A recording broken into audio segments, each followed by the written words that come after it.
જોઈને કદાચ તમને એવું લાગતું હશે કે આ બટેટાની ફ્રેન્ચ ફ્રાય છે અને હું બજારમાંથી લાવી છું, પણ ના, જ્યારથી મેં એક વાટકો મમરામાંથી આ ટી ટાઈમ સ્નેક બનાવ્યો છે ત્યારથી બાળકો જ્યારે પણ સવારની કે સાંજની નાની મોટી ભૂખ હોય ત્યારે આ જ નાસ્તો બનાવવાની જીદ કરે છે। તો મમરાનો એકદમ ટેસ્ટી અને ઇઝી નાસ્તો બનાવવા માટે એક મોટા મિક્સિંગ બાઉલમાં 1.5 વાટકો ભરીને મેં મમરા લીધેલા છે અને મમરાને મેં ચાળી અને એકદમ સરસ રીતે ચોખ્ખા કરી લીધેલા છે। જો, અને હવે આપણે એની અંદર પાણી નાખી દઈશું અને મમરાને એકદમ સરસ એવા આપણે પલાળી દેવાના છે। તો અત્યારે 1 ગ્લાસ પાણી નાખી મમરાને આ રીતે આપણે ડુબાડી દેશું। જો આ રીતે ડુબાડશું એટલે મમરા છે એ પોચા પડવા લાગશે। તમે સાંભળી શકો છો કે એની અંદરથી અવાજ આવવા લાગ્યો છે। જો આખું બાઉલ ભરેલું હતું અને અત્યારે એની ક્વોન્ટિટી ઓછી થઈ ગઈ છે। ફરી વખત અડધો ગ્લાસ આપણે નાખી દઈશું। તો આ રીતે આપણે બધી બાજુ સાઈડમાં છે એ પણ લેતા જઈશું અને આ રીતે આપણે પ્રોપર પલાળી દઈશું। તો બસ મમરાને 5 મિનિટ આપણે આમ નામ જ રહેવા દેવાના છે, પલળવા દેશું। તો અહીંયા તમે જોઈ શકો છો કે લગભગ 5 મિનિટ જેવો ટાઈમ થઈ ગયો અને મમરા એકદમ મસ્ત મજાના પલળી ગયા છે। જો જોઈ શકો છો તમે। તો બસ હવે આની અંદરથી આપણે બધું પાણી નીચવી અને કાઢી લેવાનું છે। તો અહીંયા તમે જોઈ શકો છો કે મમરામાંથી મેં બધું પાણી નિતારી લીધેલું છે અને એક દાણો મમરાનો છે એ આ રીતે છૂટો છૂટો છે અને પ્રોપર પલળી ગયા છે, તમે જોઈ શકો છો। અને ત્યાર પછી અહીંયા આપણે એક મિક્સરનો જાર લેવાનું છે અને એની અંદર આપણે આ મમરાને ઉમેરી દઈશું। તો બધા એક સાથે ના સમાય તો આપણે 2 વાર એને પીસવાના છે, તો આને આપણે પીસી લઈશું। તો અહીંયા તમે જોઈ શકો છો કે મમરાની મેં આ રીતની પેસ્ટ બનાવી લીધી છે અને એક ઘાણ મેં આની અંદર થોડો કાઢી લીધો છે અને આ મેં બીજી વાર પીસેલા છે। તો બસ આ બાઉલમાં આપણે કાઢી લઈશું। તો મમરા પીસતી વખતે મેં એક પણ ટીપું પાણીનો ઉપયોગ નથી કરેલો, ઓનલી મમરા જે પલાળેલા હતા એનું પાણી જ આની અંદર રિલીઝ થયેલું છે। તો આ રીતે આપણે મિક્સરના જારમાંથી બધું પેસ્ટ છે એને કાઢી લઈશું અને હવે ત્યાર પછી આપણે એની અંદર થોડા ધાણા નાખી દઈશું અને 1 ટીસ્પૂન આપણે મરચું નાખી દઈશું અને 1 ટીસ્પૂન હળદર નાખી દઈશું અને ટેસ્ટ અકોર્ડિંગ મીઠું ઉમેરી દઈશું અને ત્યાર પછી અહીંયા મેં બાઇન્ડિંગ માટે ચોખાનો લોટ લીધેલો છે તો ઉમેરી દઈશું। તો અત્યારે મેં 1 વાટકી જેટલો ચોખાનો લોટ લીધેલો છે મિત્રો।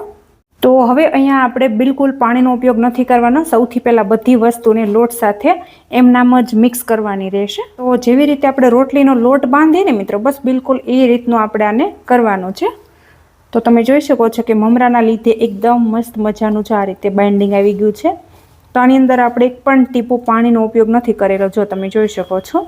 જો બસ આને આપણે પ્રોપર મિક્સ કરી દઈશું અને એકદમ સરસ મજાનો કડક આપણે લોટ બાંધીશું।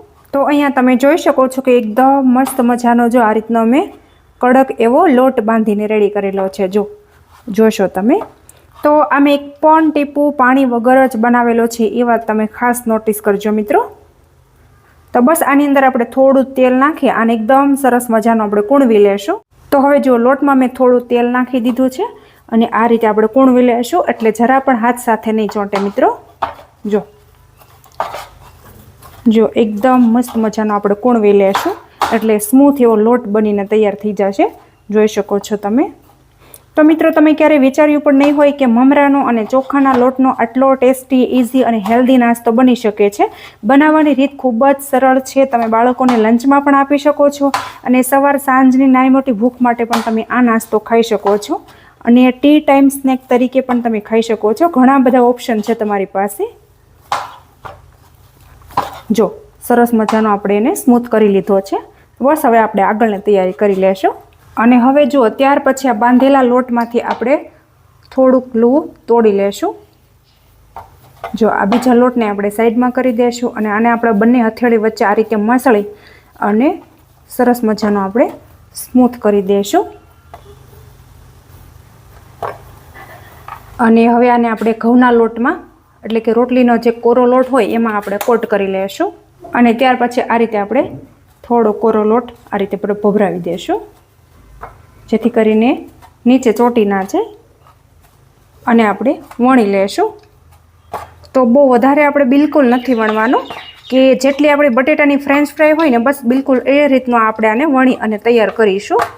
તો અહીંયા તમે એની થિકનેસ જોઈ શકો છો કે અત્યારે મેં કેવી રાખેલી છે। જો આ રીતને આપણે એની થિકનેસ રાખવાની છે અને હવે આ રીતે આપણે છેડાનો ભાગ છે એને હટાવી દઈશું। હજી પણ તમે થોડી જાડી રાખશો તો પણ પ્રોબ્લેમ નહીં આવે.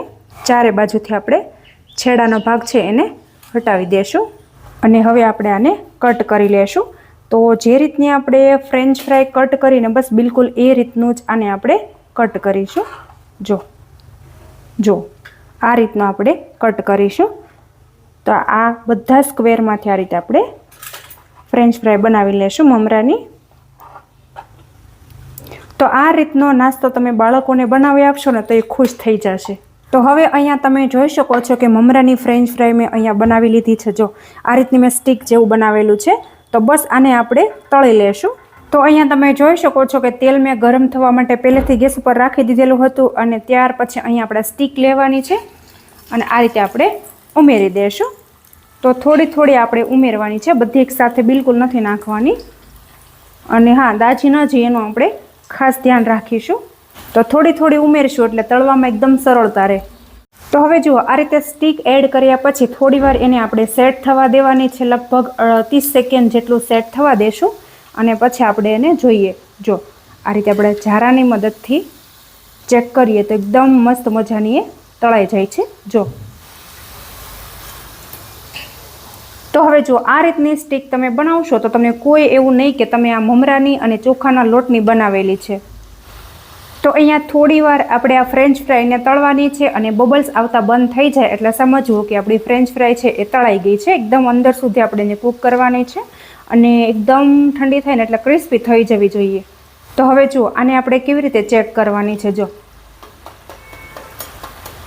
આ રીતે આપણે ઝારાની મદદથી એને ટચ કરીએ એટલે ખખડે છે. તો હવે જોઈ શકો છો કે એકદમ સરસ મજાની તળાઈ ગઈ છે. તો જો આની અંદર સહેજ પણ તેલ નથી રહેતું અને થોડી વાર તમે આ રીતે પકડી રાખશો એટલે વધારાનું બધું તેલ નીતરી જવાનું છે અને ત્યાર પછી આપણે પ્લેટમાં કાઢી લેશું અને બીજી બચેલી છે એને પણ આપણે તળી લઈએ. જો બીજો ઘાણ પણ એકદમ મસ્ત મજાનો તૈયાર થઈ ગયો છે. જોઈ શકો છો, તમે જોતાં જ ખાવાનું મન થઈ જાય અને તમે એક વખત આવી રીતે મમરાની હેલ્ધી ફ્રેન્ચ ફ્રાય બનાવશો તો તમે બટેટાની પણ ભૂલી જશો. તો અહીંયા તમે જોઈ શકો છો કે એકદમ મસ્ત મજાની મમરાની અને ચોખાના લોટની ફ્રેન્ચ ફ્રાય બનીને તૈયાર થઈ ગઈ છે મિત્રો. તો આ રેસીપી તમને કેવી લાગી છે એ કોમેન્ટમાં તમારો ફીડબેક જરૂરથી આપી દેજો અને તમે મારો વિડીયો ક્યાંથી જુઓ છો એ પણ કોમેન્ટમાં લખવાનું બિલકુલ નહીં ભૂલતા. Thank you.